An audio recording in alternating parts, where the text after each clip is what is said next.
PBS program is a viewer like you. Get behind your PBS station. Your support makes a difference.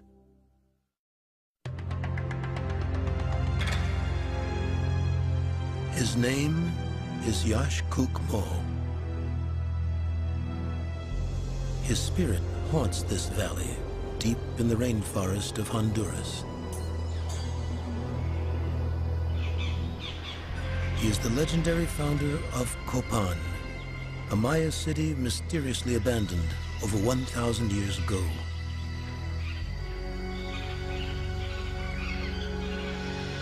For 400 years, his dynasty of holy lords rules a kingdom through hallucinogenic visions, ritual warfare, and human sacrifice.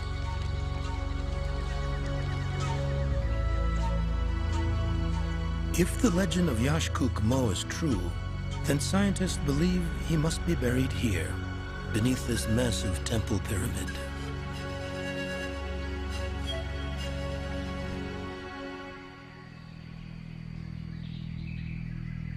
"130 feet down and 1,600 years back in time, anthropologist Robert Scherer burrows deep into the pyramid, searching for the bones of Yashkuk-Mo.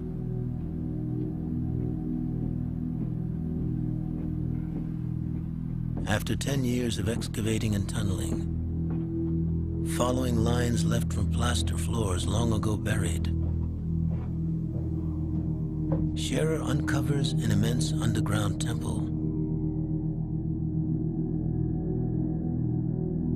On a vibrantly colored stucco panel, carved with symbols only recently decoded, is the name of the legendary first king of Copan, Yashkuk-Mo.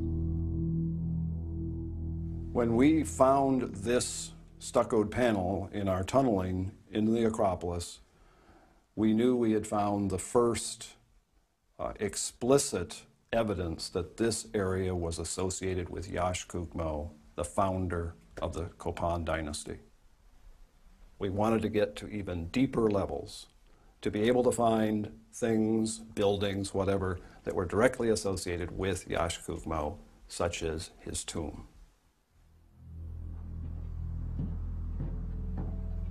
Scherer descends into the humid darkness, traveling back in archaeological time. In the depths of this sacred monument, a modern scientist rediscovers a 1,600-year-old tomb.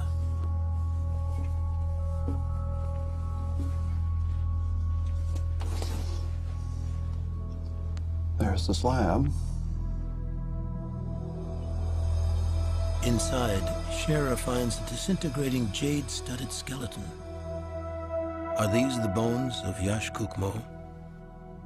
Do you remember out of the other... The search for Yashkuk-Mo is revealing the entire lost history of Copan and challenging archaeologists with new riddles. How did this dynasty come to power? What finally brought about its doom and the demise of one of the greatest civilizations of ancient times, the Maya?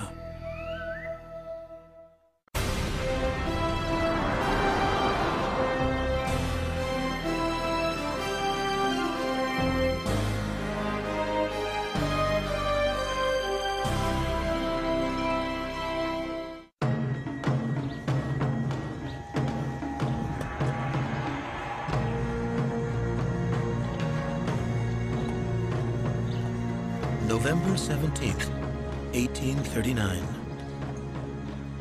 In the jungles of Honduras, a small expedition is about to make a momentous discovery.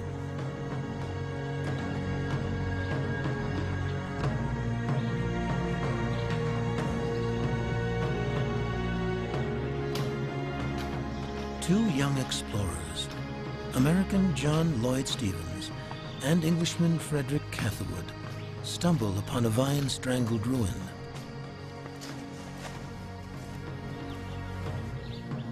They are entering the ancient Maya city of Copan.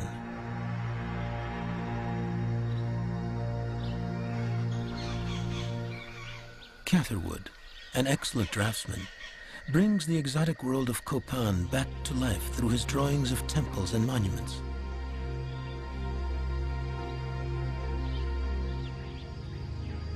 Their best-selling book, Incidents of Travel in Central America, captivates the public with stories of a lost civilization newly found.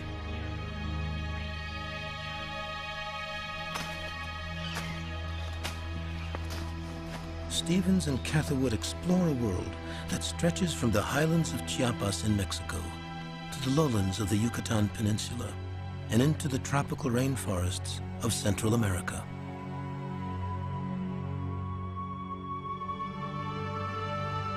They discover 44 Maya cities, remains of a culture that flourished for more than 700 years, from roughly 200 to 900 of the Common Era.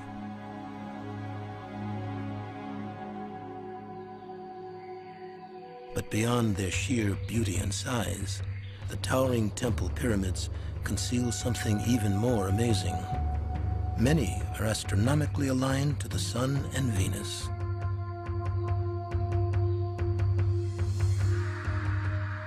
And the strange markings that cover the buildings are more than decorative. They are evidence of Maya picture writing, the most comprehensive ancient script of the Americas, and one of only 5 original writing systems in the world. Who are these Maya? How did they build these magnificent cities rising out of the jungle?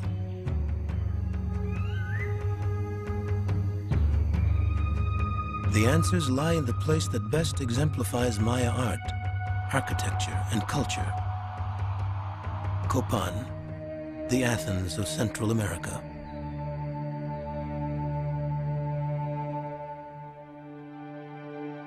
Throughout Copan's nearly 10 square miles, about half the size of Manhattan, beautifully carved monuments and temple pyramids rise from the jungle.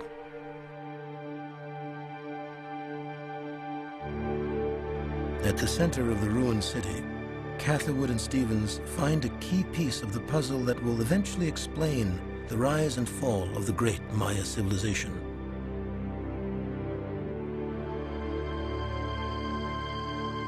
The Acropolis, a massive stone complex of temples and pyramids.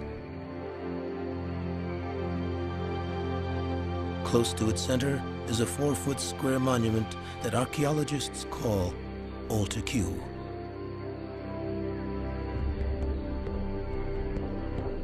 Carved on its sides are 16 enigmatic figures.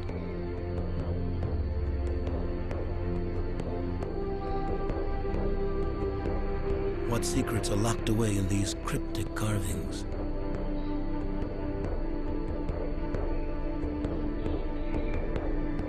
As he looks out over Copan, John Lloyd Stevens ponders the mysteries of the Maya. One thing I believe, he writes, the history of Copan is graven on its monuments. Who shall read them? 150 years later, Stevens finally got an answer to his question. David Stewart. Stewart, the son of Maya experts, took his first trip to Central America when he was 3 years old.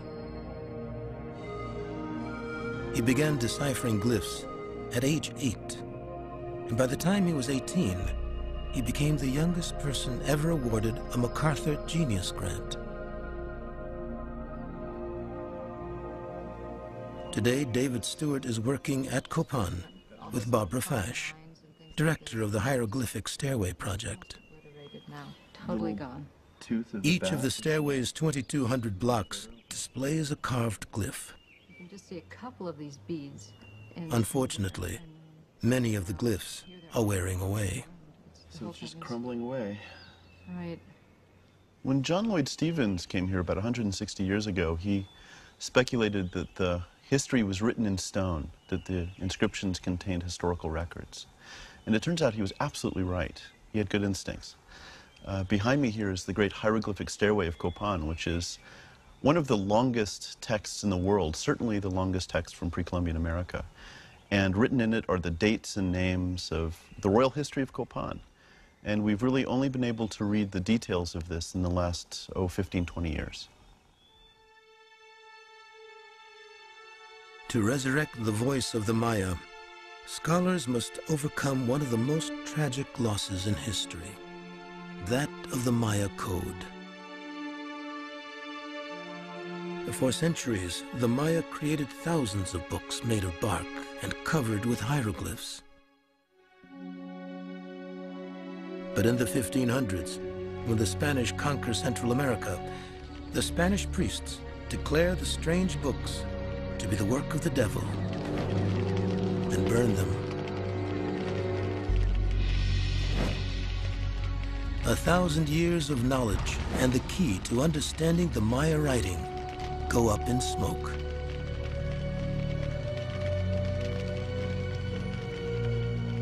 Fortunately, the Maya wrote on other surfaces that couldn't be burned. And miraculously, 4 of the Maya books, or codices, escaped the Spanish bonfires.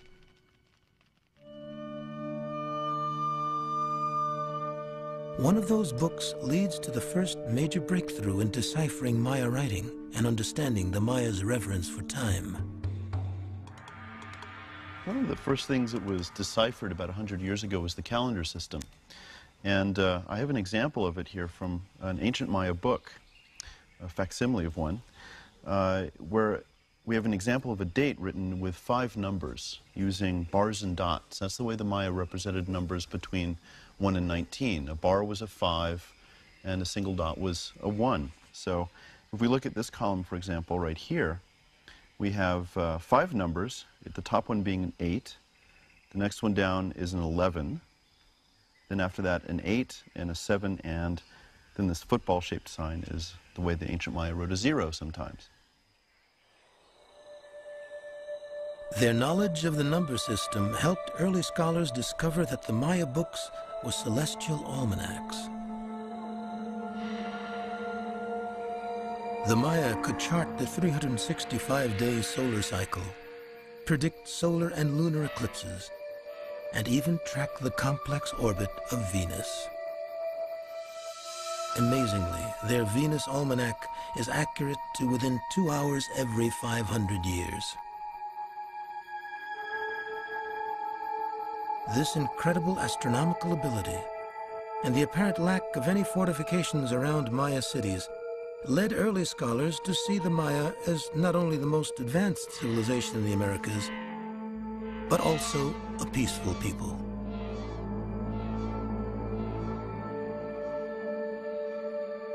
When these scholars looked at Altar Q, they believed they were seeing a conference of peaceful astronomer priests. But a shocking discovery in 1946 would forever change the image of the peaceful Maya. Bonampak, a ruined Maya palace in the jungles of southern Mexico, unveiled a series of startling murals depicting torture, warfare, and bloodshed.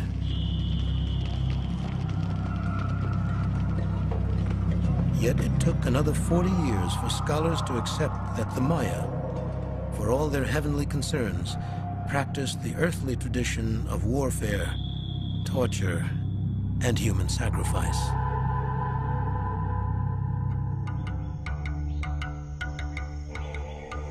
And at sites like the Venus Temple at Copan, modern archaeoastronomers began to detect the true purpose of Maya skywatching.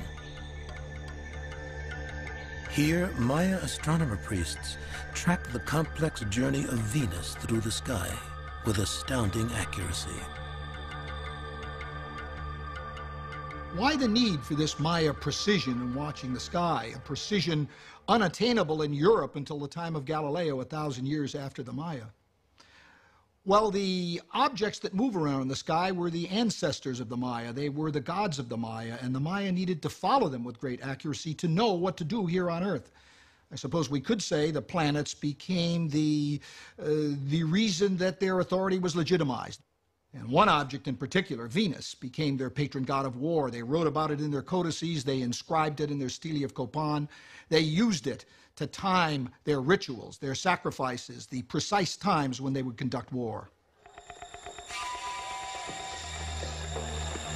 To the Maya, Venus was not the planet of love, but the god of ritual warfare and bloody sacrifice.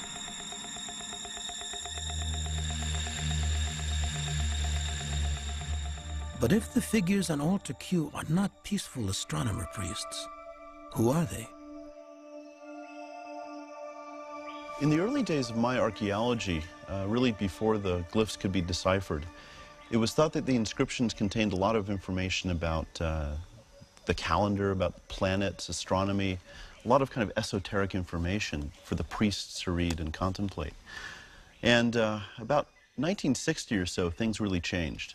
There was a woman working at the Peabody Museum at Harvard named Tatiana Proskryakov, and she noticed that she could divide up the inscriptions into segments of time that corresponded more or less to a human lifetime.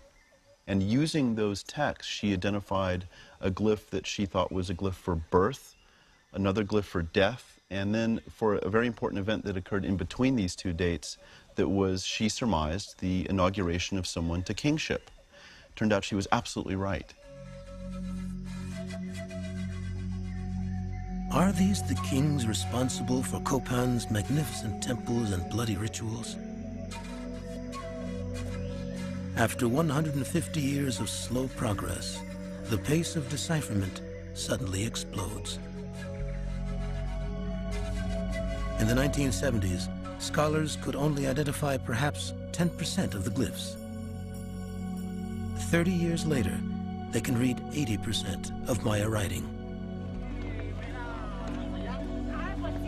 And by studying the language the Maya people use today, Stewart and other scholars learned the sounds and meanings of the ancient Maya glyphs. Now, when David Stewart looks at altar Q, he's reading the history of real people.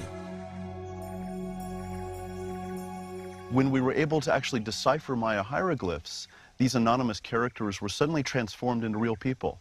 We now know that they're kings and that on the altar, they're all sitting on their name glyphs. When we can read those names, we can actually read the names of ancient Maya kings.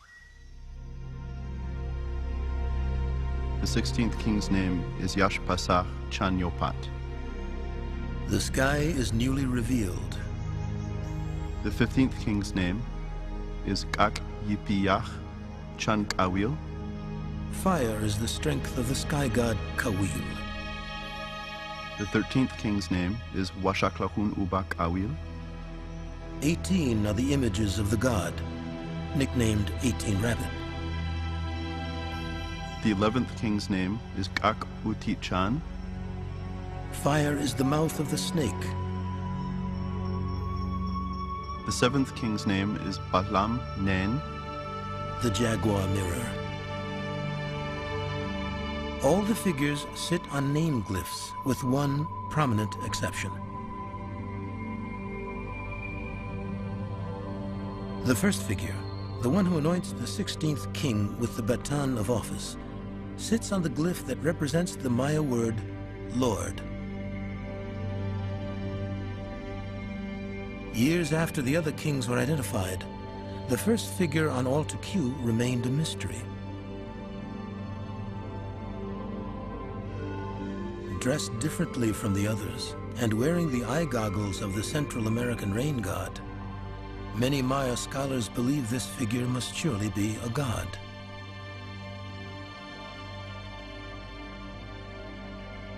Then David Stewart found his name hidden in plain sight. Ever since we realized this was a king list of Copan, the first figure in the list was always mysterious. We always wondered, where's his name? Who is this guy? And I was here back in 1986 and realized that he's not actually sitting on his name glyph, but rather has his name up in his headdress. And if you look closely, you'll see that he's got a quetzal feather device back here. He has a macaw head on the bird. He has a sun symbol and the symbol yash for green or blue. And I realized there that they're all four elements of the name. Kin for sun, yash, and kuk, quetzal, mo, macaw. Kinich yash kuk mo. That was the name of the founder. After 150 years of trying to crack the Maya code, the most prominent figure on Altar Q now has a name: Kinich Yashkuk-mo, Great Sun Green Quetzal Macaw.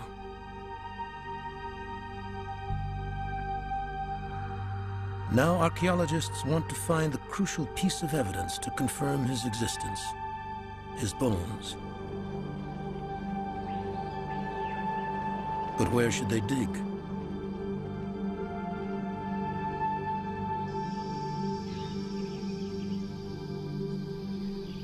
Archaeologist Bill Fash has been exploring the secrets of Copan since he first visited as a teenager.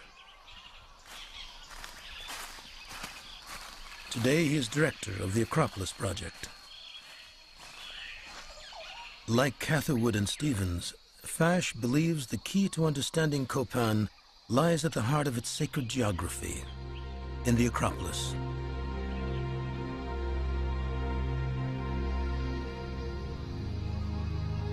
At the height of Copan's glory, the Acropolis was crowned by magnificent temples and served as the spiritual and political center for Copan's rulers.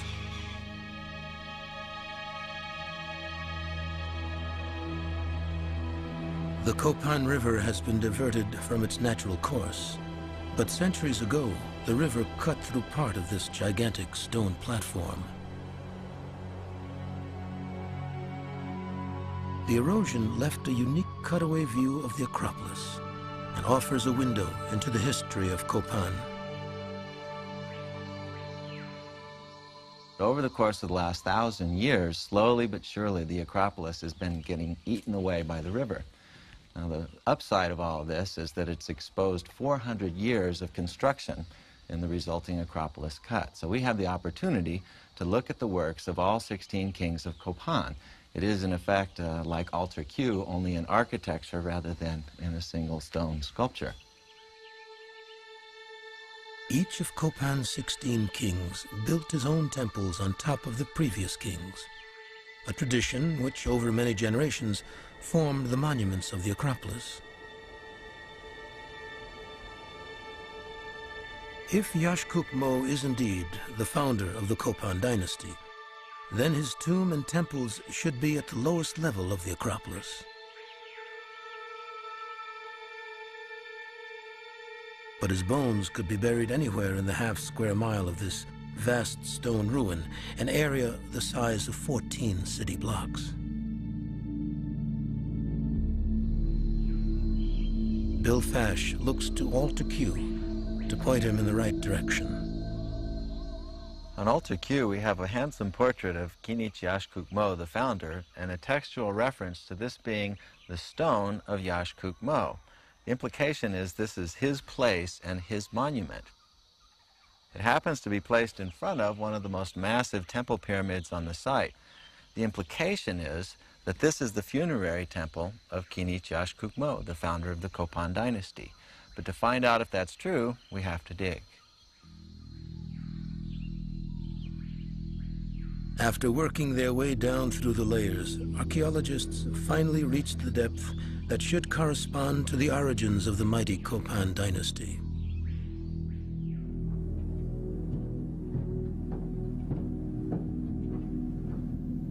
Here, at the very foundation of the Acropolis, Bill Fash's colleague Robert Scherer hopes to uncover the truth about Copan's legendary founder, Yashkuk-mo.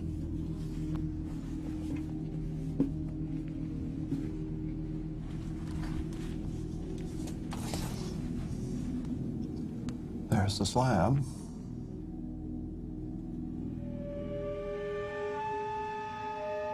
Before his eyes is a disintegrating skeleton decorated with jade and jewels. Are these the remains of Yashkuk-mo? The offerings here are shell ear flares, each with a jade bead. There are also a series of tubular shell beads. These were adornments that he once wore. This particular jade bead is carved with the woven mat motif, which to the Maya represented rulership. And this person's teeth are filed and inlaid with jade, also a symbol of Maya aristocracy. We have a early classic cylinder tripod, and it looks like it has some residue still inside. Wow, look at that. As Scherer and his associate Ellen Bell remove the precious contents of the tomb, they still face the question, are these the remains of Yash-Kuk-Mo? Once again, Scherer turns to a familiar source, Altar Q.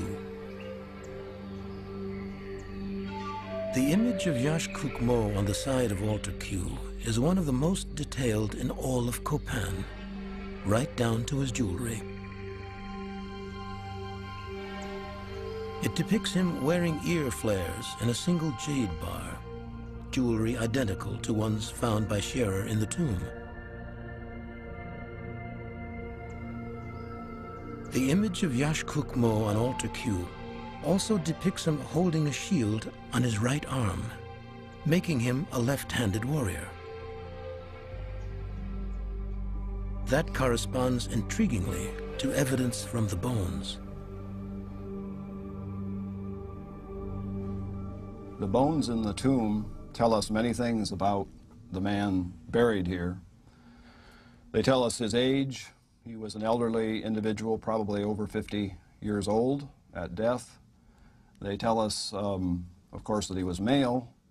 They also tell us about a series of injuries, combat-style injuries that he suffered during life. Perhaps most dramatic, a severe blow to the right forearm of the type that's usually called a perifracture, the kind of fracture that one gets in warding off a blow with the forearm. In this case, probably with a shield on that forearm. This also gives us added information about the individual's identity, because on Altar Q, that individual is depicted wearing a shield on his right arm. This is one more case where the myth of Copan's dynastic founder is becoming real through archaeological evidence. But the skeleton holds more clues. Studies of the minerals found in the teeth and bones indicate that this individual is not from Copan. In Maya legend and hieroglyphic text, Yash-Kuk-Mo is referred to as Lord of the West. But if he is not native to Copan, where is he from? The inscription on the top of Altar Q really tells the story about Yash-Kuk-Mo and how he came to Copan.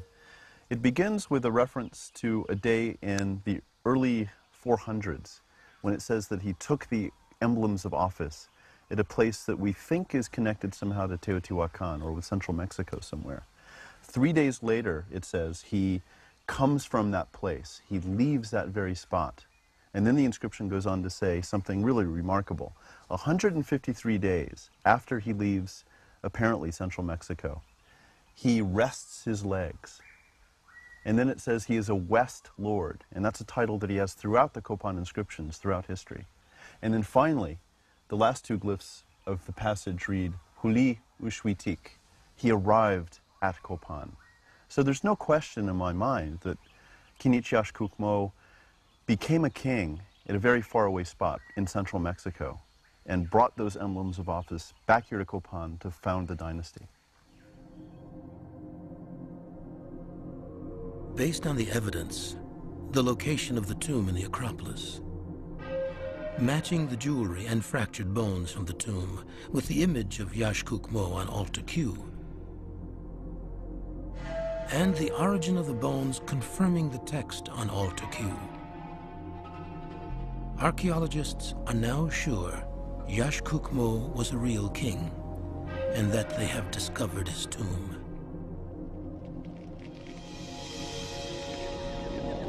But these findings pose new mysteries.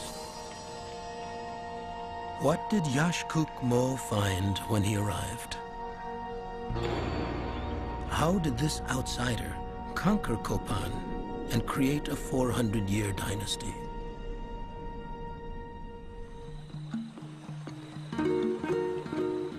To answer those questions, Honduran archaeologist Ricardo Agurcia starts at the source, the Copan River. From the earliest of times, the history of Copan is tied to this river. Not only did it provide water for drinking, for washing, and for bathing, it also provided the rich alluvial soils, which were essential for the agricultural systems of the ancient Maya. The river was also a valuable trade route for cotton, exotic bird feathers, obsidian, and jade. The rulers of early Copan grew prosperous and began to build. And by the year 400, the time of Yashkuk Mo's arrival, Copan is dominated by feuding warlords. Into this arena steps Kinich Yashkuk Mo, who brings with him the might and the power to consolidate the political power and create a new kingdom, which flourishes for the next 400 years. Yashkuk Mo's arrival is probably marked by terror and bloodshed. He may have consolidated his power through a strategic alliance, marrying into the family of a local warlord. But how did he ensure the lasting success of his dynasty, one that endures for the next 15 generations?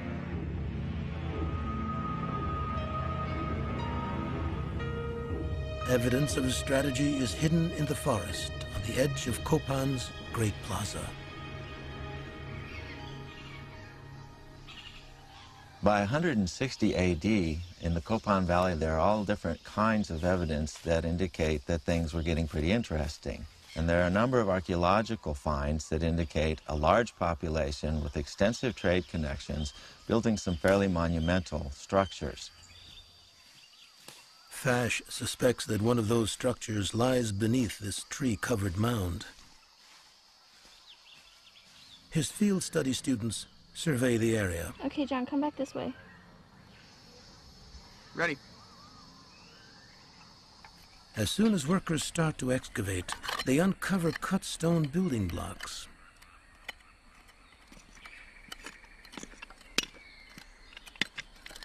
These blocks are the remains of an earlier acropolis, a ritual center that predates the arrival of Yashkuk Mo. The structure that would replace it seems to have been carefully designed by Yashkuk Mo to solidify his rule. After the arrival of Yashkuk Mo in AD 426, he decides to make a clean break with the past and the old dynasty. The old Acropolis and Center for Performances is abandoned, and instead he creates his own regal ritual center about 200 yards south of the old Acropolis. And for this magnificent historic occasion, he dedicates a whole series of new monuments in his new center, including a new ball court, new palaces, new temples, and essentially puts a new stamp and a new seal on the kingdom of Copan, saying this is a new place now, this is a new dynasty, and we're going to start afresh with a new vision and a new regal ritual center. Yashkuk Mo builds bigger than any Maya lord before him. For the first time in Copan, the temples and monuments are inscribed with Maya writing.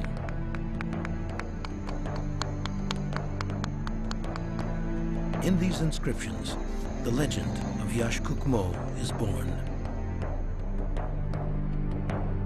But also hidden on the carved stones of Copan is evidence of Yashkuk Mo's most powerful weapon, the perfect timing of his arrival.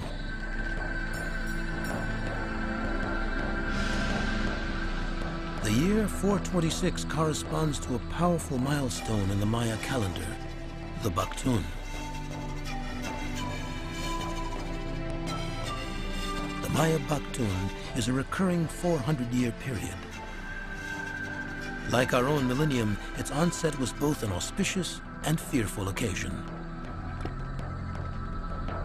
Yashkuk-Mo's arrival ushers in the 9th Baktun and elevates him to the realm of the supernatural.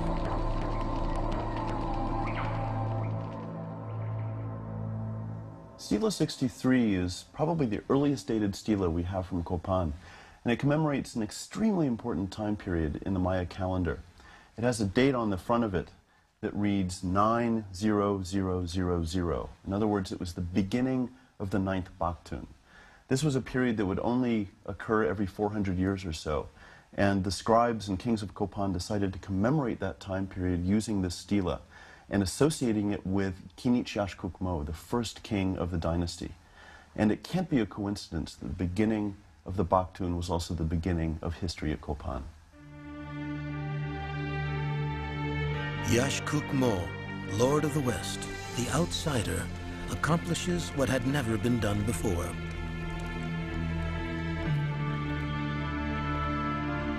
He consolidates power into a single dynasty and sparks a period of unprecedented growth and artistic achievement.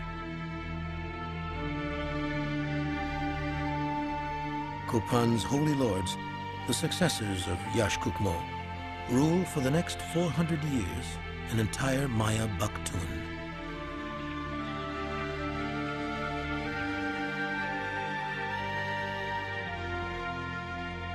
But with the death of Yashkuk-Mo around the year 450, how does his son and the next 15 generations maintain the power of the great founder? What new weapon could they add to their arsenal of monument building, warfare, calendar worship, and blood rituals?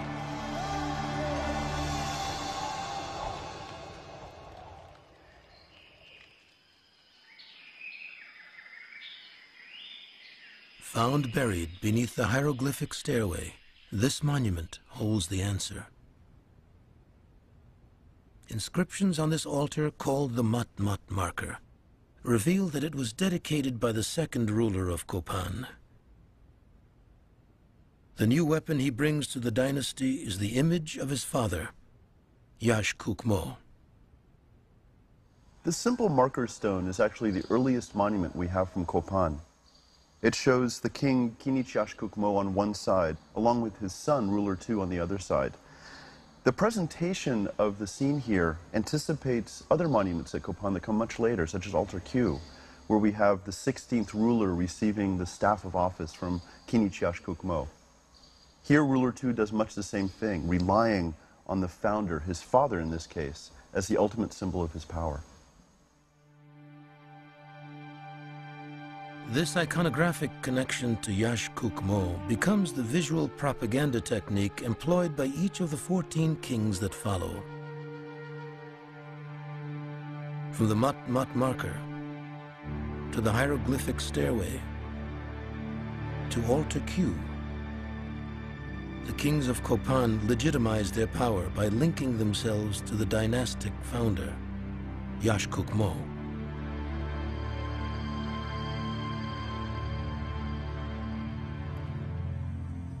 But they also invoke his power more directly. The holiest site in Copan's sacred geography is the place where Yashkuk-Mo is buried. It lies at the heart of the Acropolis.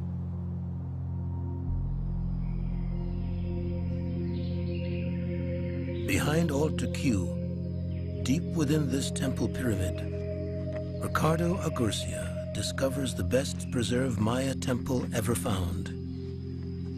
He names it Rosalila.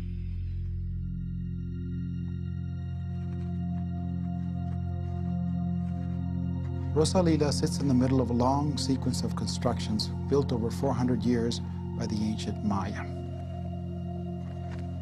It is built in the year 571 AD by Moon Jaguar, the 10th ruler of Copan. And like all the other buildings in the central axis of the Copan Acropolis, it is dedicated to the memory of the founder of the dynasty, Kinich Yashkuk-Mo.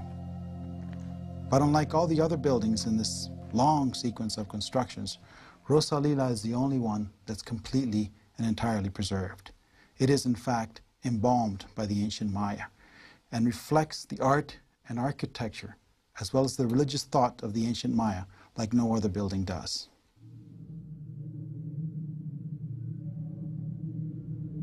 For nearly a century, the Maya kings maintained Rosalila, retouching its ornate sculpture with fresh plaster and paint.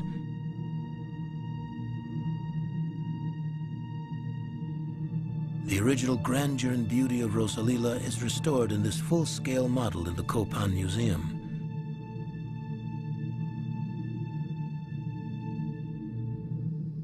A subsequent Maya king carefully buried Rosalila intact within a newer temple pyramid, the ultimate expression of his reverence.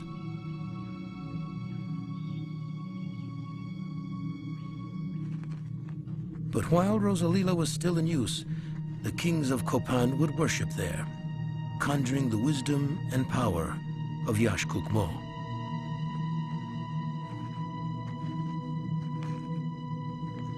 As the living king would walk into the Rosalila temple, he would be entering the realm of the supernatural. This was a sacred cave, a passageway to the underworld and the world of the dead. And it was through ritual acts that the king would be able to communicate then with these dead ancestors. Normally this required bloodletting. It required the king to pierce himself with a stingray spine, either in the genitals, the tongue, or in his ears. This sacred blood was then placed on paper or on cloth, and then was put inside of an incense burner. From this would spew smoke, and it was in the smoke that the king would have his vision, that his ancestor would come forth and share his wisdom and knowledge with him. In Rosalila, we have found the archaeological evidence for these rituals. We have found the incense burners, the stingray spines, jade, flowers, and the incense itself, proving therefore that this was a doorway to those ancient ancestors for the living kings of Copan.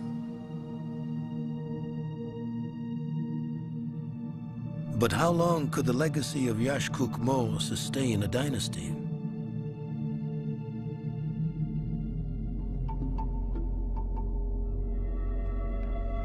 By the time of 18 Rabbit, the 13th ruler of Copan, the city reaches the height of its power. Copan has vassal cities in Quirigua, Los Higos, and Rio Amarillo. 18 Rabbit extends Copan's sacred geography far beyond the Acropolis and the Great Plaza, erecting monuments deep into the valley.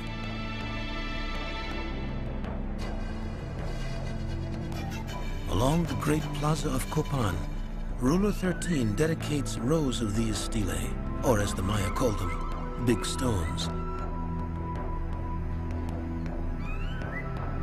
Each one marks the sacred passage of time and describes the ritual the king performs at that time.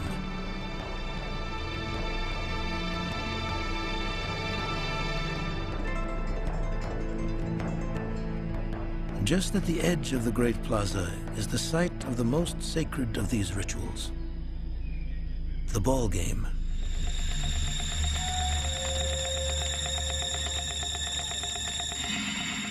The game was played on two levels, within the mythological Maya underworld and here on Copan's ball court. It was a game that often ended in the ritual beheading of the defeated team. The loser's skull sometimes replaced the ball. The Maya ball game lay at the heart of religious ritual, and when the Copan king took the court against his enemy, they were playing for stakes of life and death. But in this, the one who controlled the ball was the one who was also controlling the sun, for the ball was like the sun, moving in and out of the underworld. And when finally the winner could be determined and the victim was slain, it was his blood, the defeated one's blood, that would seal the deal and keep the sun in perpetual motion. For over 400 years, this elaborate system of ceremony and sacrifice secured power for the kings and ruling elite of Copan and other Maya cities.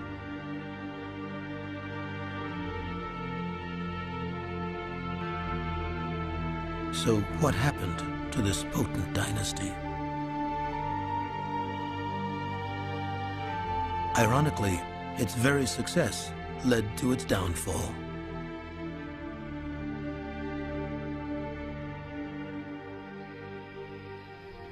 The story of Copan's decline is written between the lines of the 2,200 glyphs carved into the massive stone blocks that form the 90-foot-tall hieroglyphic stairway.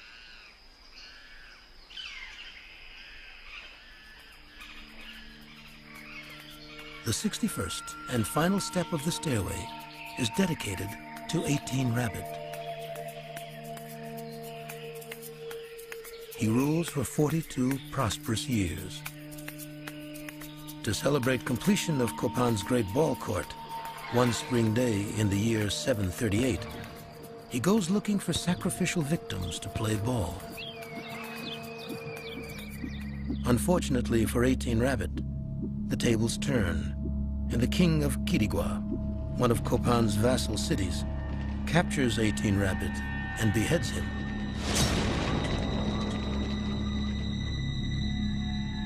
The hieroglyphic stairway, the monument meant to celebrate the divine power of Yashkuk-Mo's dynasty, suddenly takes on a new purpose. The text of the hieroglyphic stairway is a history of the dynasty, starting with Yashkuk-Mo. But also, interestingly, is a phrase about the decapitation and demise of 18 Rabbit, the 13th ruler, at the hands of Quirigua. And so at that point, then, the stairway seems to become somewhat of a propaganda tool for the dynasty to reestablish its power after that defeat. Smokeshell, the 14th king of Yashkuk-Mo's dynasty, builds the colossal hieroglyphic stairway to demonstrate his authority and assure his people all is well. But as soon as archaeologists start excavating the stairway in the 1890s, they find its shoddy construction contradicts the propaganda. The archaeological investigation of the stairway has shown that the mortar the ancient Maya used to put it together originally was some of the weakest at the site.